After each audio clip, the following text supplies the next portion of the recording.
Hello and welcome to another episode of Ain't It Scary with Sean and Carrie. I'm the titular Sean. And I'm the very titular Carrie. And this is the show that takes you inside the unbelievable, the unexplainable, the macabre, and the bizarre, and tries to find an answer. Caroline, this week is a part two, a follow-up to last week's spooks and scares. Yeah, there were so many haunted cemeteries to cover that it just wouldn't fit in one haunted episode. And so that's what we're bringing you, dear listeners. This is Haunted Cemeteries Part 2. Mm-hmm. For a quick recap of Part 1, we covered Howard Street Cemetery, which is the cursed grounds of an accused witch's murder in Salem, Massachusetts. The site of possibly the most adorable ghost ever at Greyfriars Kirkyard in Edinburgh, Scotland. Greyfriars Bobby. Mm-hmm, the little puppy. We stan a Terrier King. We do. To the final resting place of New Orleans Voodoo Queen at St. Louis No. 1 Cemetery, the spirit of the Lizard King in Paris's Père Lachaise, and a screaming skull at Westminster Burying Ground in Baltimore, Maryland. The skull. Mm-hmm. Now we're going to give everyone the stories of 5 more, including a bonus 6th cemetery, as a little treat. All right, and as a reminder, I am weighing in at the end of each of these with my... With our patented rating system, yes. That changes with each one. Exactly, right. Although, and I've been thinking about it, I may have to recalibrate some of my scores in the previous episode, just based on listening back to that and the new information I'll get here today. Who knows? Mm-hmm. You know, a corpse pit might not be the end-all, be-all of haunted cemeteries. Maybe, but at the end, you're going to have to rate which one of all of these you think is the most haunted that we've discussed. I'm ready. Greyfriars Kirkyard still riding high in the number 1 position for me. You just love the ghost puppy.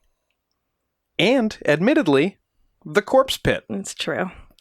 Well, let's start off strong with the literal gateway to hell. Let's take a check on the word literal. Possibly literal. This is Stull Cemetery in Stull, Kansas.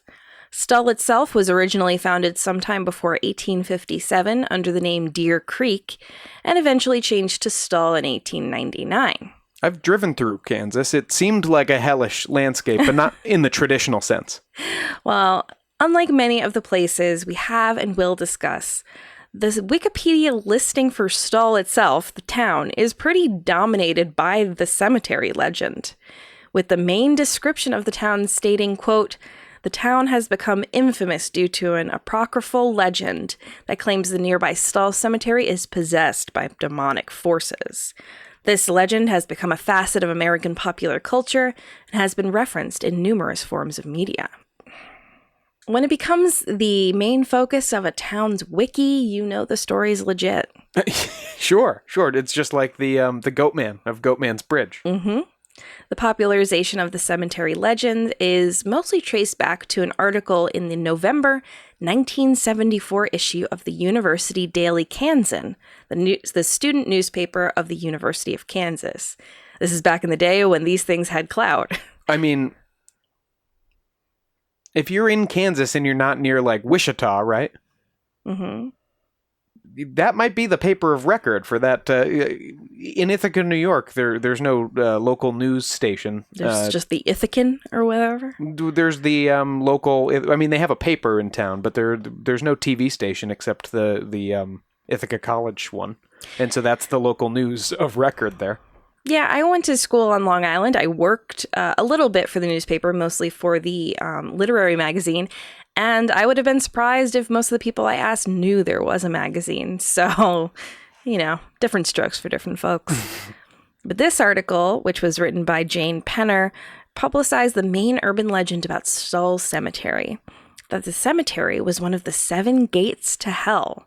The nearby Evangelical Emmanuel Church ruins were possessed by the devil, and the devil himself appeared at the location twice a year. Once on Halloween, and once on the spring equinox, because Satan is a well-rounded king. Now, when the devil possesses a whole building, does it get up and like Transformers style kind of get into a big human rock guy form and go fight Godzilla or something? What happens? I wish. Here's a snippet of the original article. Far removed from the horrible story of The Exorcist or the bizarre black masses recently discovered in Los Angeles, and tucked away on a rough country road between Topeka and Lawrence is the tiny town of Stull.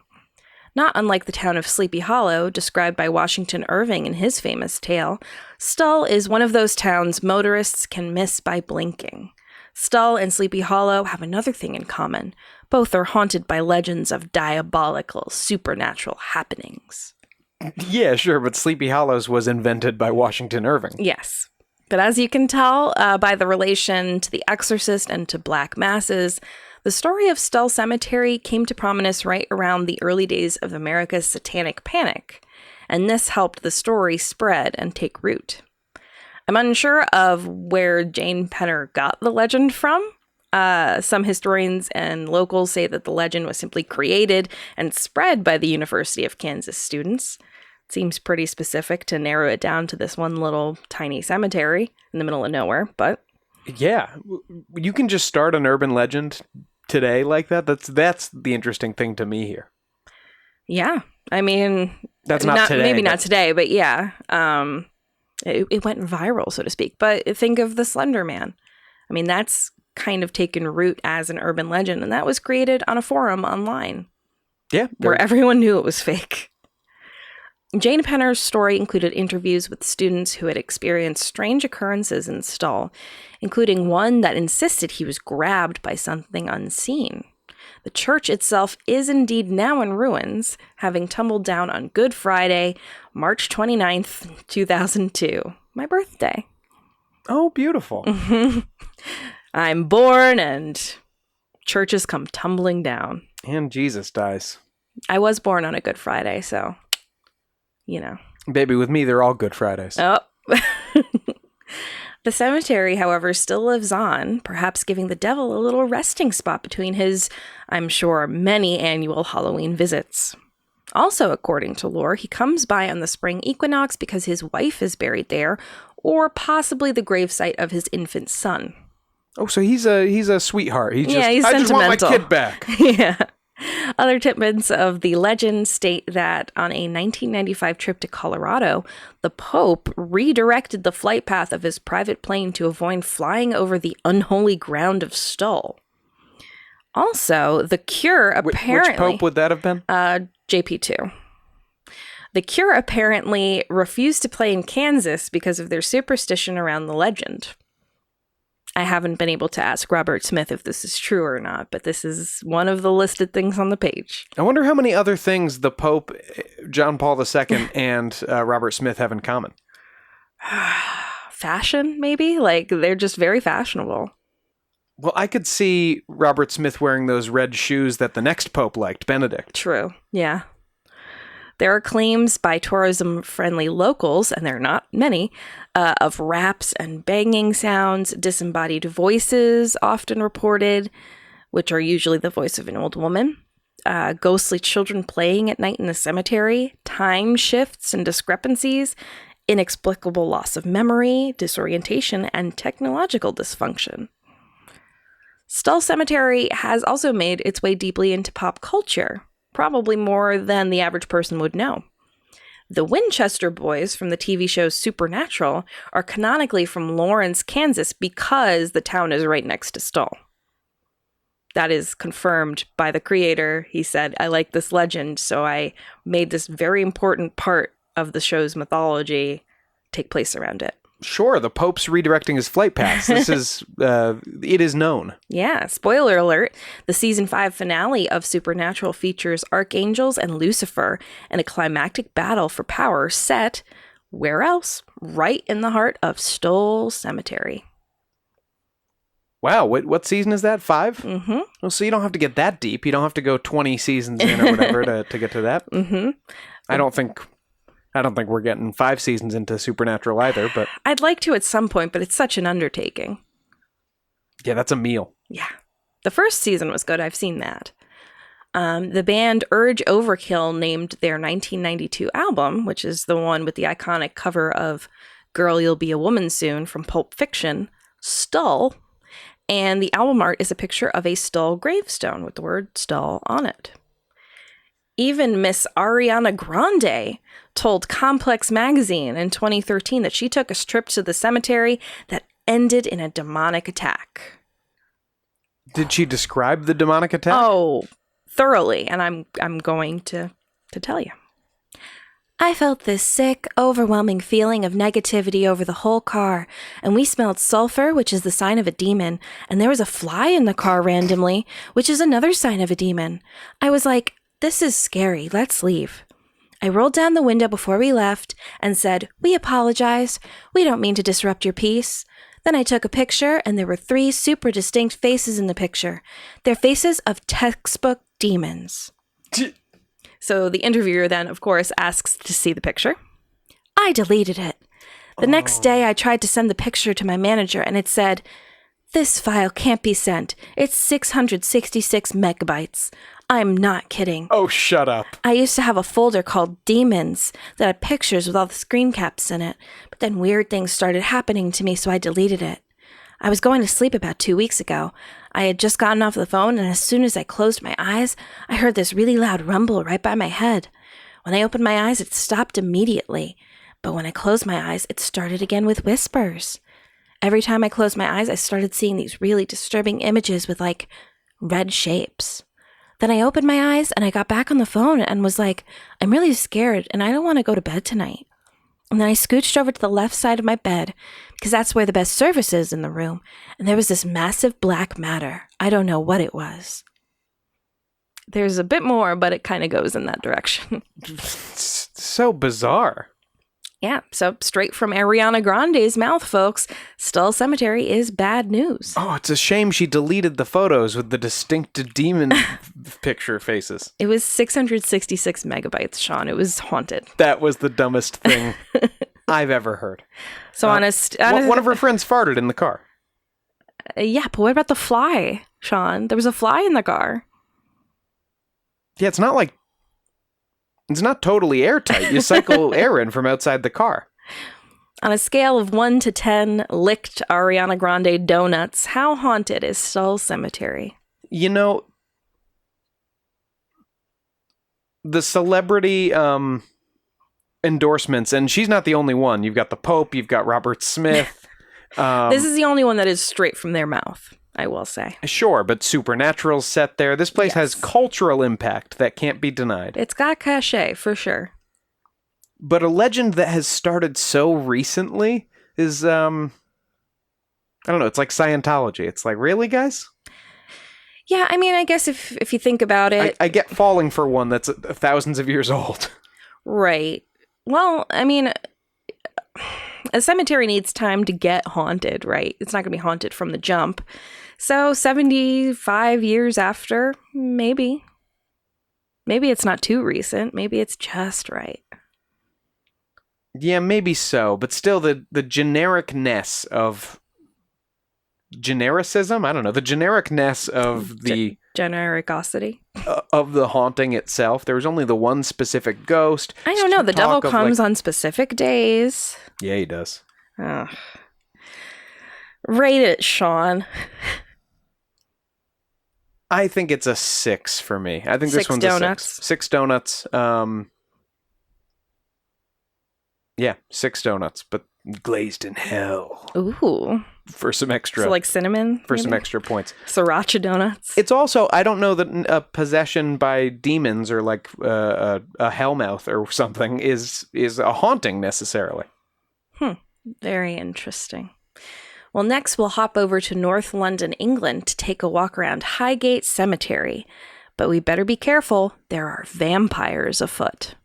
Now, these are also, I'm going to have to point out, not ghosts, but I'm interested. Haunted by something paranormal is... Some of these are going to be more like that. You know, I wonder about that. In Buffy the Vampire Slayer, often the cold open will be, in the first couple seasons, she's hunting a vampire in a cemetery. Mm-hmm. Why are they hanging out in cemeteries so much? Those people don't have blood. No, they sleep in the cemetery? They explain it. A lot of them pop out of their coffins. Like she usually goes to cemeteries waiting for people who have recently been buried to reawaken. Oh, I see. Mm-hmm. It ain't a plot hole, kid. All right. Well, first let's chat about the famous folks buried at Highgate. We have communist king Karl Marx, author of The Hitchhiker's Guide to the Galaxy Douglas Adams, victim of Russian poisoning and former spy Alexander Livatenko, and most recently, singer George Michael. So Highgate is a big deal. But it also may be most well known for its spookiness. But you gotta have ghosts, ghosts, ghosts. Looks-wise, it's got like a Victorian Gothic style, so it's already pretty creepy to the eye. Post-World War II, it became overgrown and run down, which contributed to the eeriness, so much so that it became a popular filming location for classic Hammer horror movies.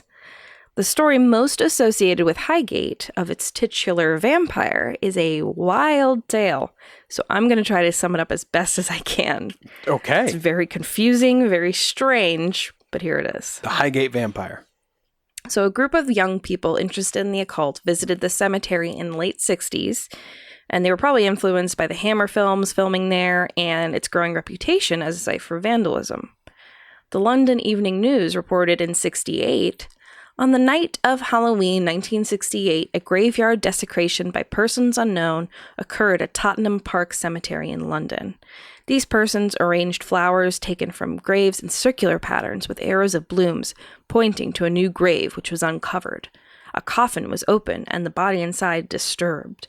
But their most macabre act was driving an iron stake in the form of a cross through the lid and into the breast of a corpse.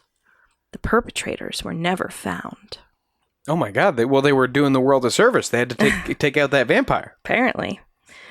Then, in a letter to the Hampstead and Highgate Express in February 1970, magician David Farrant wrote that when passing the cemetery on December 24th, 1969, he had glimpsed a gray figure, which he considered to be supernatural, and asked if others had seen something similar in the area. Several people replied, saying that they'd seen a variety of strange beings and spirits in the cemetery and the adjoining Swains Lane. Among these phantoms were a tall man in a hat, a cyclist, a woman in white, a figure wading into a pond, and experiences of disembodied bells ringing and voices calling out. Now, this is the specificity that I want. And you've got all the classics. They're playing the hits. Guy in the hat, woman in white. Hat, woman in white. Yes, exactly. Another response came from fellow magician Sean Manchester, who claimed the gray figure was actually a vampire. The media loved this, and they followed up with more stories about how this vampire was the king of the vampires and practiced black magic. This is in real newspapers. But how did this person claim to know this? He's a magician. He knows all that stuff. So he's just a liar? I don't know. But Farrant and Manchester began a public rivalry. Was he a magician like William J. Hall is a magician, or was he a magician like Rasputin was a magician? I wasn't really sure. It seemed like there was kind of overlap, like magician and occult practitioner. Yeah, like Alan Moore, like he's yes, he's a man of all worlds. So they began a public rivalry because they're both magicians who happen to be experts in the cemetery vampire. So apparently, one is too many. So they each claimed in the news that he was the only one who could banish the vampire, and the other guy was a fake. Oh, is there going to be there's a vamp war? Yeah. Manchester declared he would hold an exorcism on Friday the 13th, March 1970. You got it. This is a showman. Mm-hmm. And in preparation, ITV, TV station, interviewed Manchester, Farrant, and others who claimed to have seen supernatural figures in the cemetery and broadcast them on a special that was shown on ITV in the early evening of the 13th. And were there vampires in the special? No. Well, these are just the interviews. This is like the pregame to the exorcism. Did people tune into that? Yes. I wasn't able to find specifically just this video clip, but we'll follow up with Manchester in a minute. So within 2 hours of the special airing, a mob of hunters from all over London and beyond swarmed over gates and walls into Highgate to come and see what was going on. Police had to come in to control the crowd. It was an absolute mess. A few months later, in August 1970, the charred and headless remains of a woman's body were found not far from the main catacomb, which was said to be the vampire's lair. By the wizard. Wizards. Ferrant was found by police in the churchyard beside Highgate Cemetery one night later that month, carrying a crucifix and a wooden stake, and was arrested because someone had just found a dead body in this place, and he's lurking around at night. Right, and he's carrying a stake in a cemetery that has a history of people breaking open coffins and staking corpses. Mm-hmm. He ended up being dismissed as a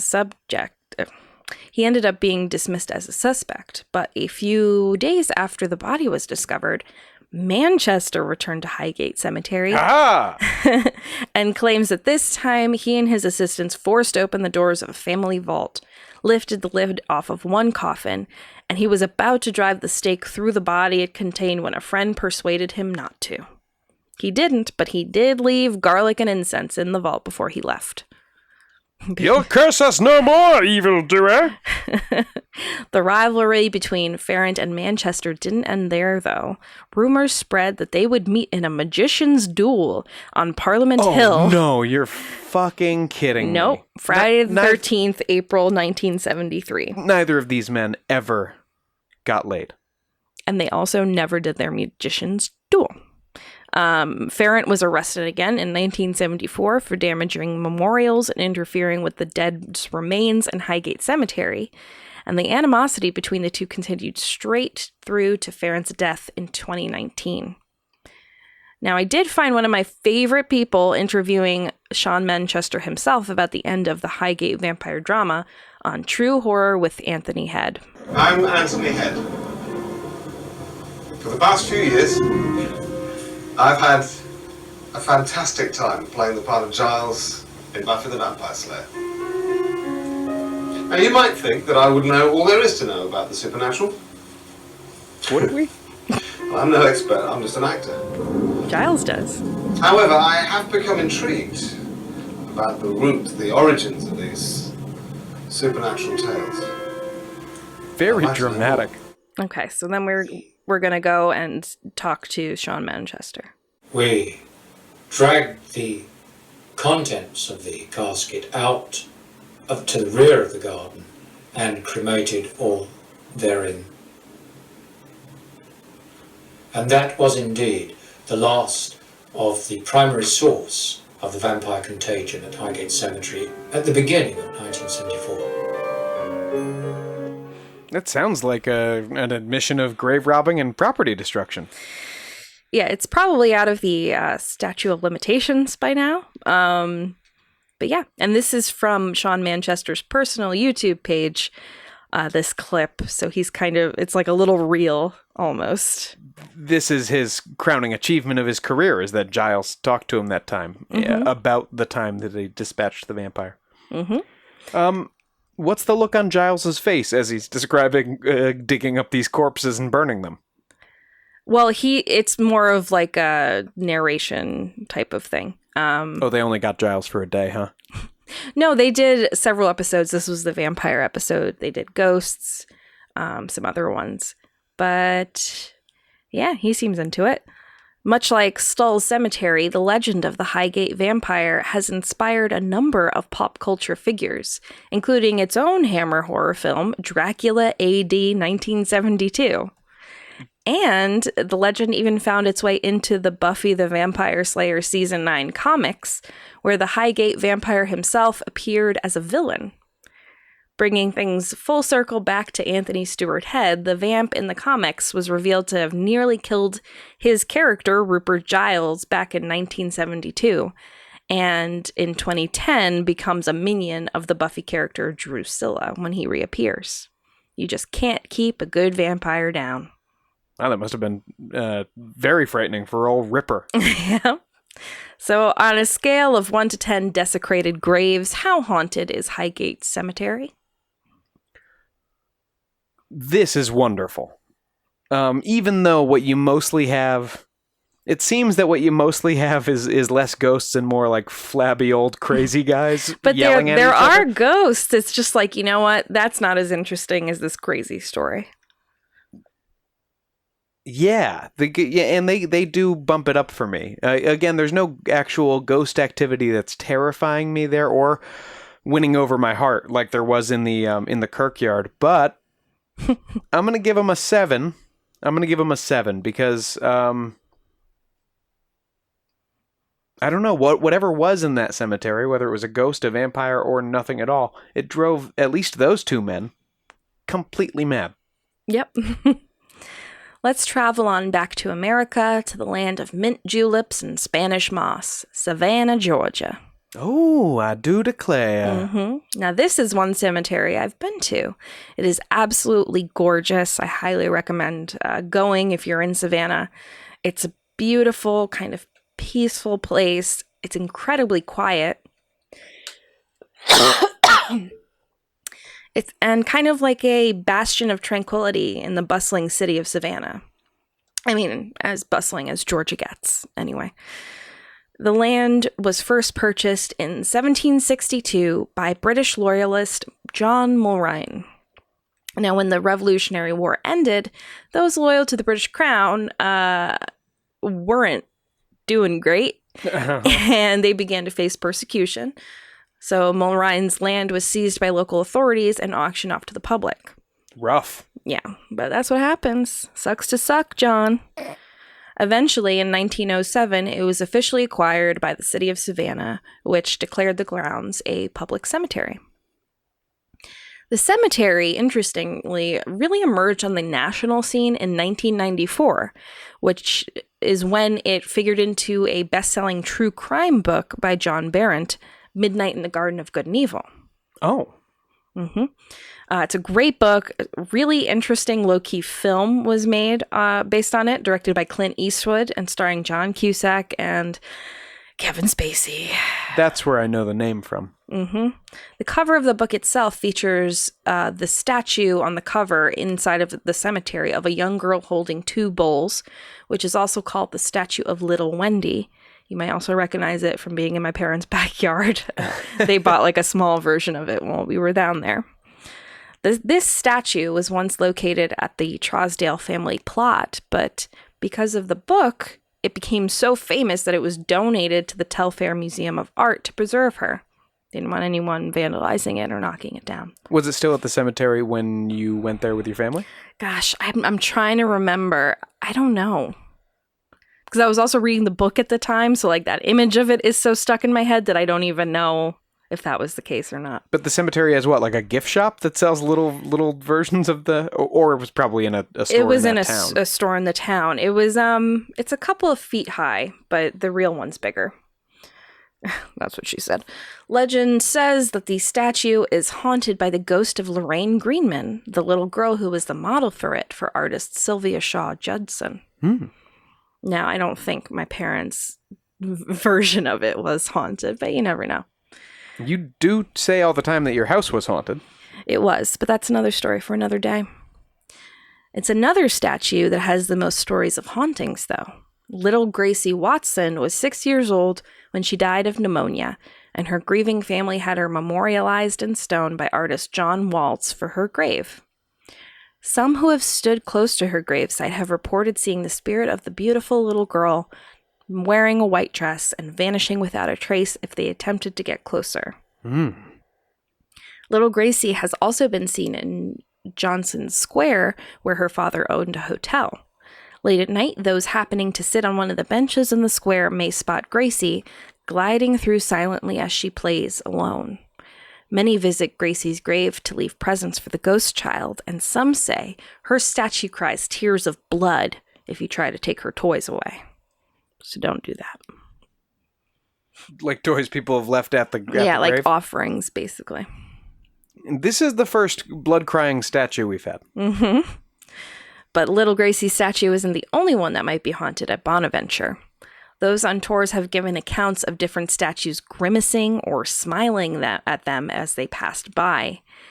And there have also been plenty of reports of inexplicable sounds, like a baby crying near an infant's grave, giggling disembodied children, and even the sounds of a pack of dogs snarling and barking angrily, but nowhere to be seen. Now, personally, I absolutely believe something could be at play at Bonaventure. While it's beautiful and peaceful and, there's nothing negative in the air, so to speak, the whole place really feels heavy with history. But that's also beautiful in its own way.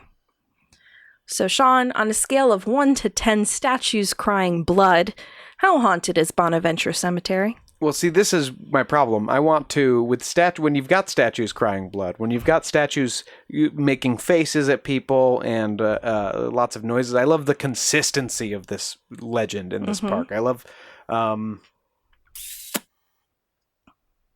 the specificity of the manifestations here. I'm tempted to give this one an 8, but what I have to do is bump Greyfriars Kirkyard up to a 9.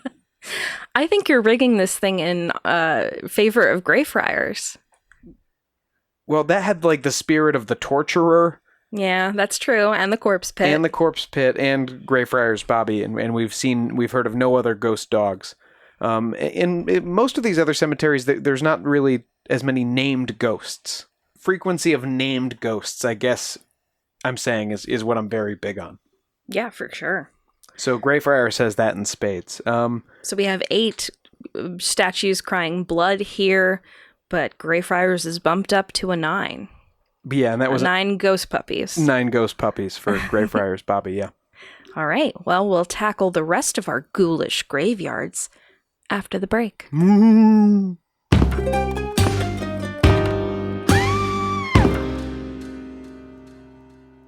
You're here, which means you love podcasts.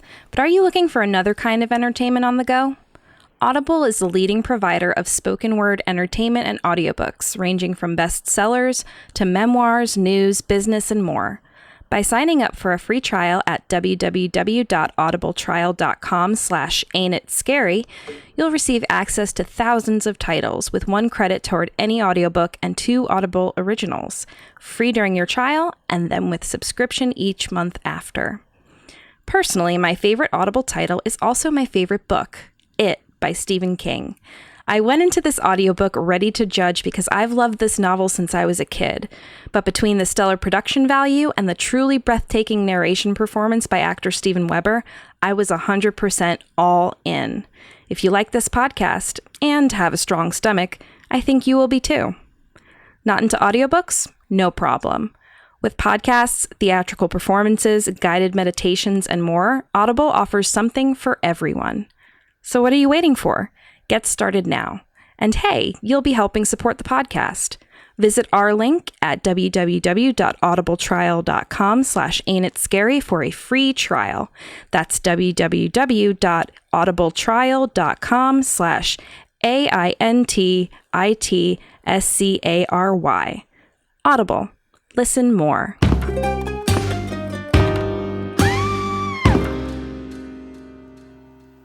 Welcome back. When last we left you, we had just run through 3 more terrifying haunted cemeteries. We got the devil, we got a vampire, we've got statues crying blood. Yeah, I mean, it's been a pretty wonderful tour of the U.S. and abroad so far. Caroline, what do you got for us next? Well, we're going to go overseas one last time to, and I'm probably saying this wrong, Oistins in Christchurch, Barbados, and the Chase Vault at Christchurch Parish Church Cemetery. This story is kind of unique because it involves one singular location at the cemetery. Very specific, which I know you like, Sean. But it's so famous and so weird that it deserves discussion all its own. The Chase Vault legend has been around since at least its first published version in 1833 in the book Transatlantic Sketches by General James Edward Alexander. I assume this was kind of like a autobiography sort of thing. Yeah, or just the then equivalent of a travel book. Mm-hmm. Alexander wrote that a Mrs. Goddard was buried in the vault in a wooden casket in 1807. Now, not buried, but, kind of left there, I guess. And this was followed by 2-year-old Anna Maria Chase in 1808 and 12-year-old Dorcas Chase in 1812. Dorcas? Mm-hmm. Dorcas. There's also a Dorcas in the Salem witch trials. That's how I know the name. Strange name, but I'm putting it on the list. Go ahead. Dorcas McCabe. I mean, that any child of ours is probably going to be a Dorcas for sure. Yeah, so let's call a spade a spade. Now, unfortunately for Dorcas, she tragically starved herself to death, from what I read, at 12 years old. At 12 years old? Yeah. Look, I know Eddie Cullen drank his chemistry set at age 9. Charles Cullen. Eddie Cullen is Edward Cullen. Eddie Cullen is a vampire. Charles Cullen is a murderer. He tried to drink his chemistry set when he was 9 years old to end his life. You need a lot more commitment to starve yourself to death. Yeah. And kids love food. Yeah. The vault was opened again later in 1812 for the burial of Thomas Chase, which was the father of Anna Maria and Dorcas.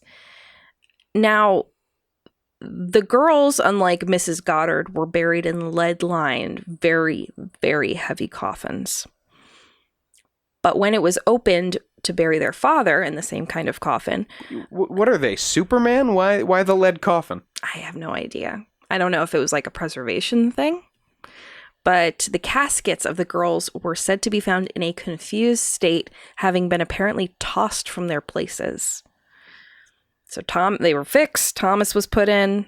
I think his coffin was upwards of 250 pounds at least. When the vault was opened yet again soon after for the burial of another child, the 4 coffins inside, 3 of which were made of lead and very heavy, were much disturbed. And that similar disturbances to the coffins inside were found when opening the vault later for the burial of 11-year-old Charles Brewster Ames in 1816. So both times it was like, oh, these are not where we left them. Every time they would open it to put in another body, which was happening fairly often, the coffins were all moved around.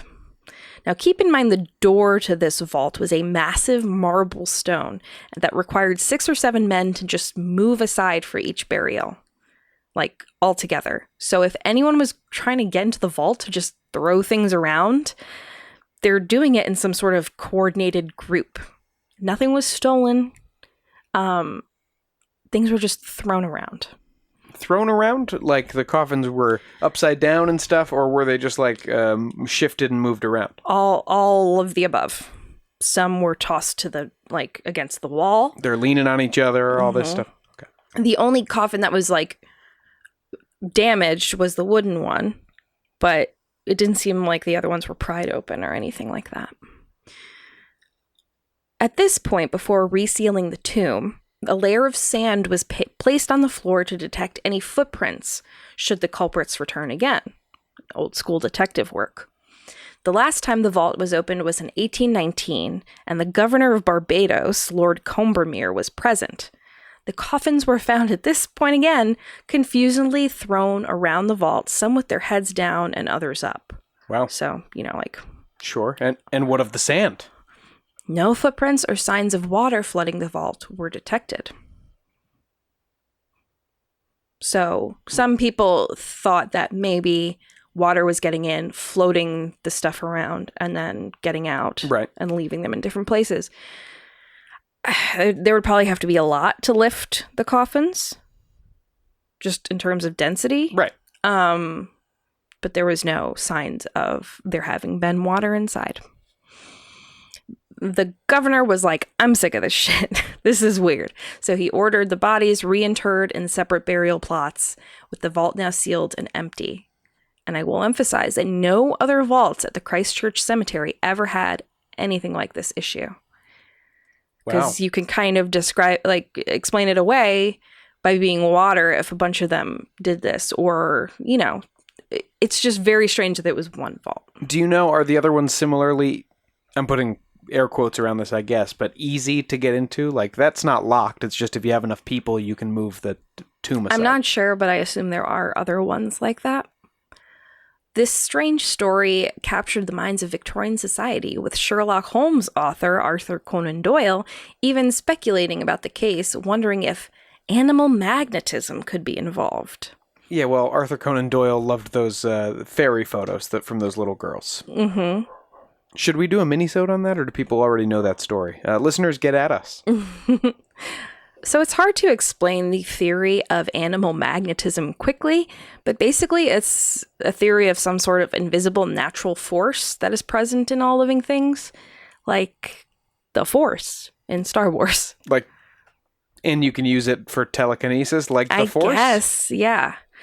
Folklorist Benjamin Radford compares it to other moving coffin stories around the world, and even believes Freemason allegory has been a factor in this case, due to a Masonic tale of a secret vault in which could be found ancient mysteries, symbolic of death, where alone divine truth is to be found. Meaning he thinks some jackasses have been breaking into this thing hoping to do some kind of a ritual? Apparently, a couple of the guys on the scene of the burials, multiple of the burials, were Freemasons, which isn't crazy for this time period, but he thought that maybe they interpreted this that way. I don't know. It's folklorist stuff. They're looking for like the real metaphors here. Right. So could there have been a poltergeist in the vault, or multiple ones? Could it have been a group of people trying to mess around with anyone who came to bury someone for some reason? Witchcraft? Seismic activity focused solely on this one vault? It remains a mystery. Sith Lords. So on a scale of 1 to 10 lead-lined coffins, how haunted is the Chase Vault? I like this one a lot. I like it a lot. No one's crying blood. No. One girl did starve herself to death, and that was before this all happened. That's true. You can't hold that in the cemetery's favor, or against it, for that matter. This is a 7.5 for me. 7.5? Yeah, it's so limited to the one vault in this one story, but it's a fascinating story. Yeah, it's hard to believe that it was something like flooding or mini earthquakes or whatever if this never happened anywhere else. What was the scale there? What were we rating that in? 1 to 10 lead-lined coffins. Great, yeah. So it was 7.5 lead-lined coffins. Again, we have no idea what the exchange rate is with ghost puppies from that. So yeah. This scale means nothing, but for what it is, there it is. So last, we return to America for a 1-2 punch in the Windy City, Chicago, Illinois. Now, originally, I didn't want to include cemeteries from the same state, and certainly not the same country, certainly not the same city, but the stories behind both of these are so intriguing and so prevalent in haunted cemetery lore, I didn't want to choose between them. I mean, they really often show up both on like the same top 10 lists.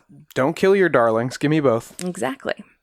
So we'll begin at Bachelor's Grove at the unincorporated Bremen Township. The cemetery has become known for its alleged ghost sightings. The site first saw Can I just say, and I don't know if this factors into any of the ghost sightings, Bachelor's Grove does sound like somewhere men go to have anonymous sex. Or die. Or die during anonymous sex? It saw its first known burials around 1836 and contains 200 grave plots, but some of these have never been sold or used. The site is also often reported as a dumping ground for victims of the Al Capone and Chicago mobs in the 20s and 30s. Is that where they got the idea to use it as a cemetery? They're like, hey. No, this was after. No evidence has come forward to prove this, but there is an isolated lagoon near the back of the cemetery, which seems like the perfect place to dump a snitch or two. It's also pretty, I'm going to say, polite of Al Capone to at least dump these bodies on hallowed ground. That is true. There's a whole list of the reported phenomena at Bachelor's Grove. They start with your typical floating orbs of light and also extend to reported collisions with a phantom vehicle. Well, what kind of car? What are we talking about? Just said phantom vehicle. Oh, that's no fun. Sorry. One of the most famous ghost photos of all time was taken at Bachelor's Grove. It's called the White Lady or the Madonna of Bachelor's Grove. The photo was taken at the cemetery in 1991 during an investigation by the Ghost Research Society using infrared film. The group saw no person visible at the time, but the photo clearly shows a human figure, which looks like a woman to my eyes, sitting on the checkered monument located near the south entrance. Well, I trust the GRS, obviously. I think that goes without saying. Now I just want to show you. That looks very solid. That looks like, just a woman sitting in a park.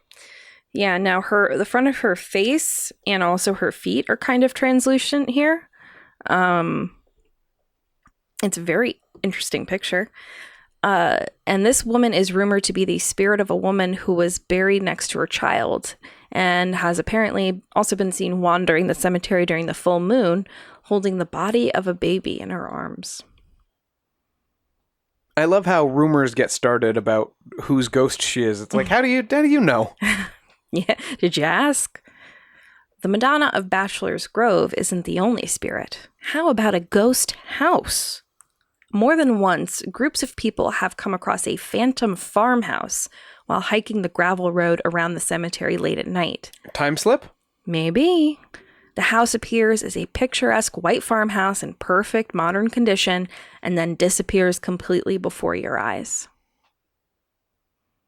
In 1984, a rash of people reported seeing the ghostly figure of what appeared to be a monk walking slowly across the cemetery toward the moon. Disembodied arguing voices have been heard coming from the overgrown lagoon area, Capone. Of course, sure.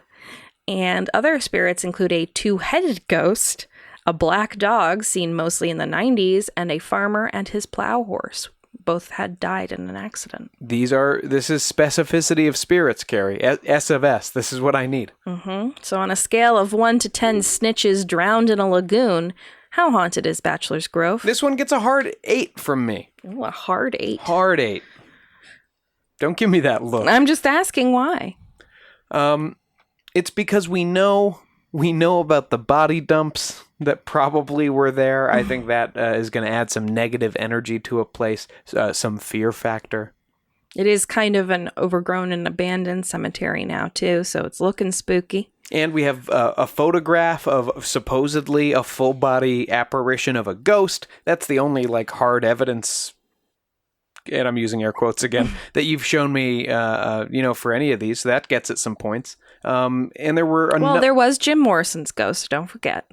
Oh, yeah. Last week. I was not impressed by that double exposure picture of Jim Morrison. Okay. But again, this has, so many specific people and sounds that are heard.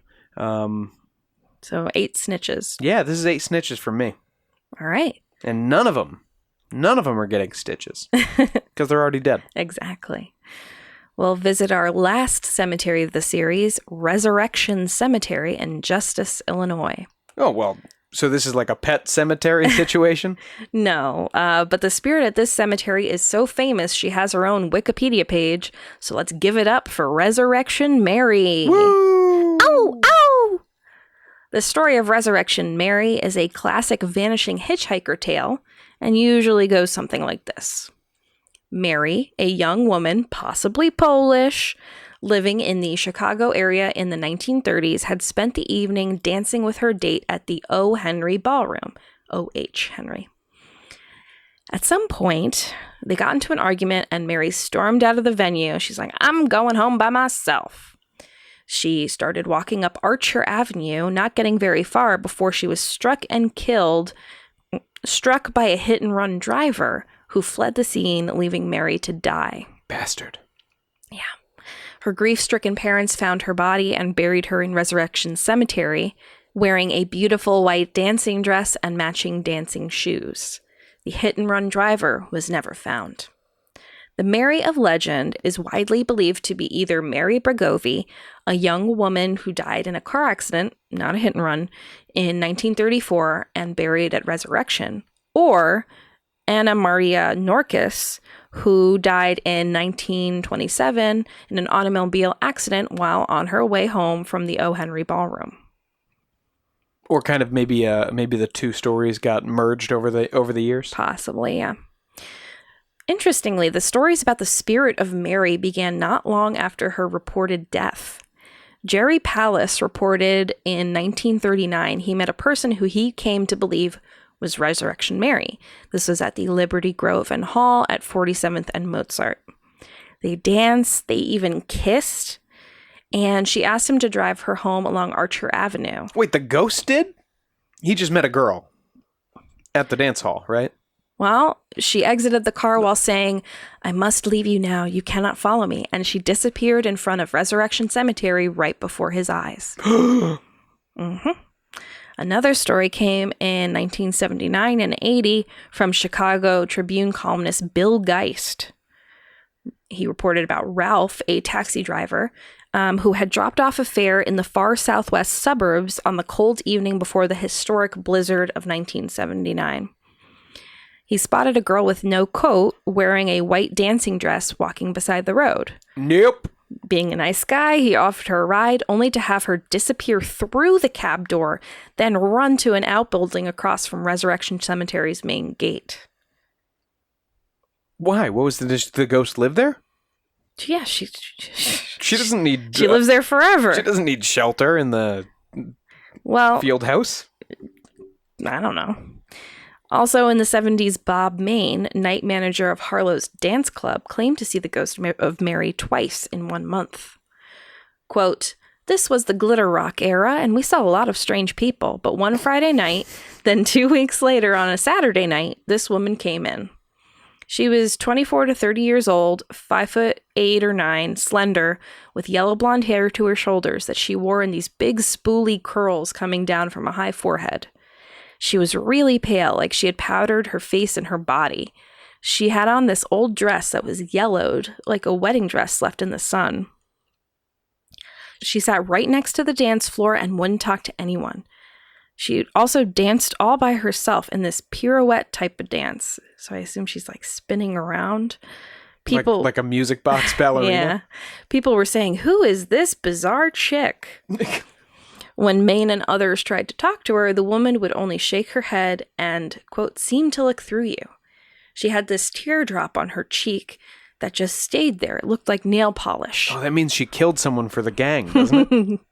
Well, it was clear. But when you got right up to her, it looked like her eye was bleeding. But the strangest thing was, even though we carded everyone who came in here, I worked the door and there were waitresses and bartenders and people there. Nobody, either night, ever saw her come in and never saw her leave. Bob Main only connected the odd woman with the story of Resurrection Mary when he saw the legend printed in the paper years later. Wow. Really? So he says. Yes. Rich Przinski was the manager of Chet's Melody Lounge, located right across the street from the cemetery's main gates in the 70s. There were a few guys here in the bar, and we noticed a cab outside with its engine running. Finally, the driver came into the bar and said, "Okay, where's the blonde?" We said, "A blonde woman never came in here." Przinski and the others searched the bar and its ladies' room. The woman who had asked the cab driver to be dropped at Chet's simply wasn't there. A story dating to 1976. Wait, the cab driver came in and said, where'd the girl go? Mm-hmm. Oh, she walked in the place and she disappeared, but they had never seen her walk in, and she wasn't there. I don't think the cabbie really saw her walk in. I think she skipped out on the fare. Oh, I just got to run in and get my boyfriend's in there. I got to run in and get the fare. But she wasn't in there. Yeah, she never went in there. She just left. He said he saw her walk in. Yeah, I'm sure she went next door. A story dating to 1976 tells of a police sergeant being called to the Archer Avenue gates of the cemetery on a report that someone was locked inside. He checked the area and was stunned to see that 2 bars in the massive metal gate were pulled apart and blackened, with handprints scorched into the metal as if someone had forced their way out. And these still remain today. That's... So like the Balrog from Lord of the Rings pried open these bars. Mm-hmm. That doesn't seem like a Resurrection Mary. That's not her MO. I don't know. Flaming super strength. Some say that this defect was simply caused by a truck backing into the gate, but who knows? That does make more sense. There was also the story of a police officer that called an ambulance to rescue a bloodied woman in a white dress he thought he hit and knocked into a vacant area near the entrance gate, but when paramedics arrived, the woman couldn't be found. There was only a white sheep. There's only a dead sheep somebody had hit in the road. Oh.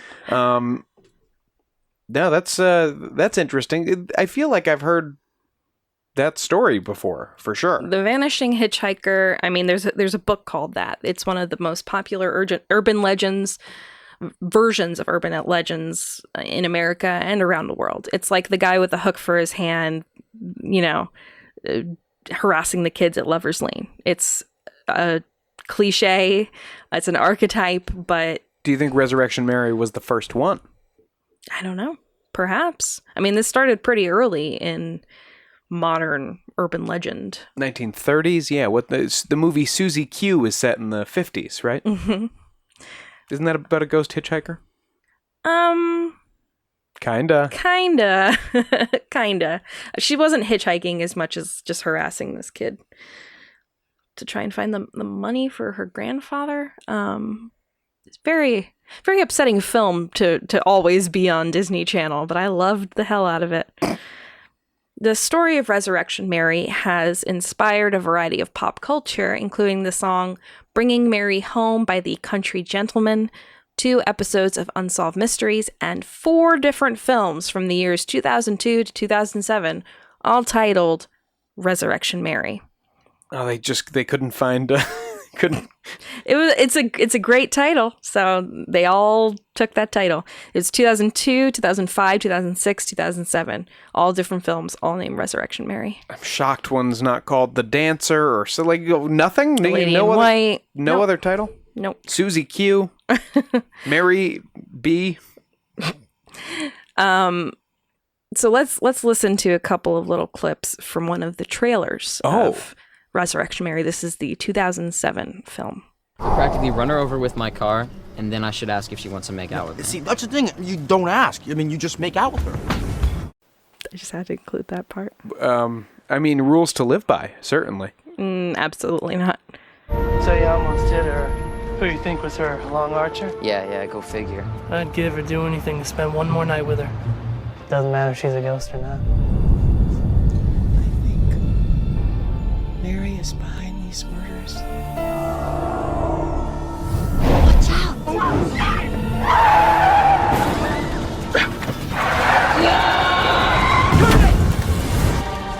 That sounds very intense, and the caliber of acting on display. I'm not going to down talk someone's clearly independent film because I'm an independent filmmaker myself, and just to do a feature film and get it out there takes a lot of work and a lot of courage. So good for you, Sean Michael Byer, who probably directed this. I just thought he should have changed the title. Now, there's also a version of this film called The Legend of Resurrection Mary. And I can't tell if it's a sequel or a re-edit of the same movie. But it's from 2021 on IMDb. So it seems clear that Resurrection Mary has still got her claws in pop culture even today. Wow. Now, is there anything else at Resurrection Cemetery, like of paranormal note, or is it just Resurrection Mary's home? I really concentrated on this one for it, but perhaps, yeah. So on a scale of 1 to 10 phantom hitchhikers, how haunted is Resurrection Cemetery? It's such a high-profile haunting, but it's really just the one haunting. So I have to give it a 6, I think. I can't go high on that one. You're not about quality over quantity? I guess I am, but she's also not that scary. I'm not terrified. I mean, you're her type, a strapping young man. Thank you. Driving down the road. You have a license, so. Oh, that's me. I'm from the open road. Well, what do you think was the most haunted cemetery of all 11 that we discussed the last couple weeks? Caroline, you know what I'm going to say. Greyfriars Kirkyard in Edinburgh, Scotland. That's right, and it makes me want to go to Edinburgh so badly to visit that ghost puppy? Yeah, and the corpse pit. Okay, well, you can go to the corpse pit. I'll go to the ghost puppy. No, just fascinating. Those were some really scary stories. That was like, oh, this ghost pretty crazy. Murdered thousands while he was alive. It's like, oh, that catches your attention. That'll put some hair on your chest. Mm-hmm. Certainly did to you. Yeah. Yeah, I was hairless before we started this episode, which completely bald. It was actually kind of weird. Mm-hmm. And now, honestly, I need a haircut. I did have several people tell me at work today that I need a haircut. It's because of all the hair you got from Greyfriars Kirkyard. They weren't people I work with. They were strangers. Oh, well, there you have it, folks. Greyfriars Kirkyard, stamp of approval from Ain't It Scary Podcast, the most haunted cemetery in the world. You're just going with me on that? Yeah, why not? Okay. Thank you. All right. Yeah. So I'm going to take this as an endorsement of my kind of ghost expertise that I'm setting the tone here. I love a ghost puppy. What can I say? Yeah, that's fair. We stand a terrier king.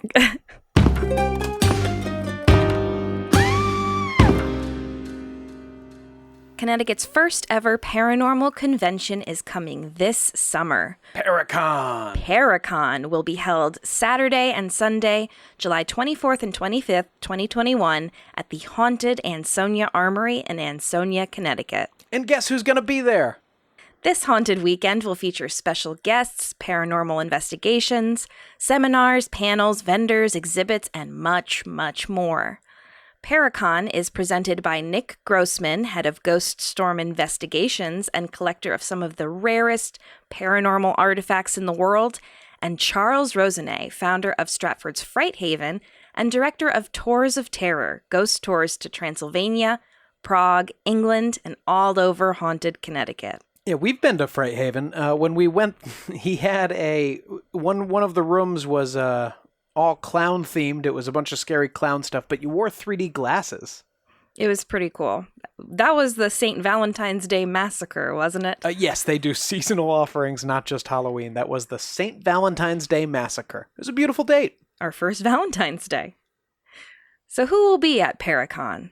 Guests include paranormal investigator Barry Pirro, author Bill Hall, who, you may remember, wrote The World's Most Haunted House, subject of episodes 17 and 18 of the podcast. Yep, go check those out. Some of our very best work, I think.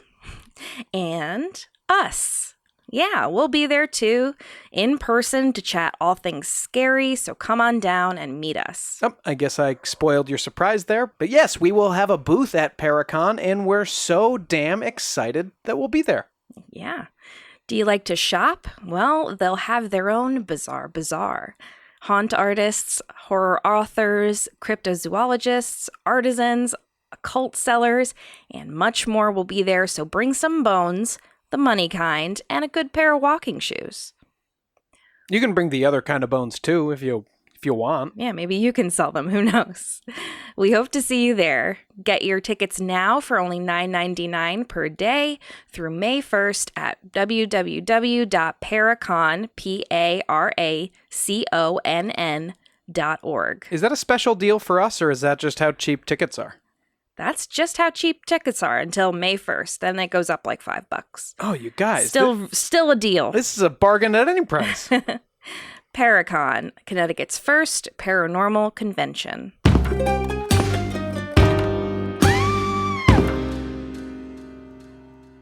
In a new segment we'll be calling Weird Science, we have the story of the first part human, part monkey embryo. Weird Science. We're definitely not going to be able to play that. No. But I can probably sing it. Especially like that. It's nothing like the song. Just do your little news. Do your little news. The Sun reports the first part human, part monkey embryo has been created by scientists at California's Salk Institute. Why? Despite ethical concerns. Is this real? Yes. Researchers have grown human stem cells in monkey embryos to try and better understand how the cells communicate, with the embryos being scientifically classified as monkey-human chimeras. The scientists hope that this development could eventually be used to create organs for transplants and teach us more about human growth and disease progression. Oh, so does that mean where I think they're going to grow transplant hearts like in a jar, they're gonna have to grow little heart monkeys. I don't know. Is the jar a monkey? I don't know. Professor Juan Carlos Espuza Belmonte, head researcher and creator of the first human-pig hybrid in 2017. The pig man! Stated, quote, "These chimeric approaches could be really very useful for advancing biomedical research, not just at the very earliest stage of life, but also the latest stage of life." The embryos were monitored for about 20 days and apparently have been destroyed. There is a concern that this will open Pandora's box to human non-human chimeras, according to Professor Julian Savulescu at the Oxford Uehiro Center for Practical Ethics. This is one place I kind of... Agree? I don't know, the slippery slope argument feels a little more compelling to me in this case for some reason. Yep. He went on to say, quote, "These embryos were destroyed at 20 days of development, but it is only a matter of time before human, non-human chimeras are successfully developed, perhaps as a source of organs for humans. We'll certainly keep you updated on any more human-animal hybrid creatures." I think that's probably the best case scenario for an animal-human chimera. If you're making them for any other purpose... You fucked up. It's going to be scarier than the creepy organ thing. Mm-hmm. So there it is. Human-monkey chimeras. Okay, well, I'm probably going to need one of their hearts one day. Well, let's not bank on that, okay?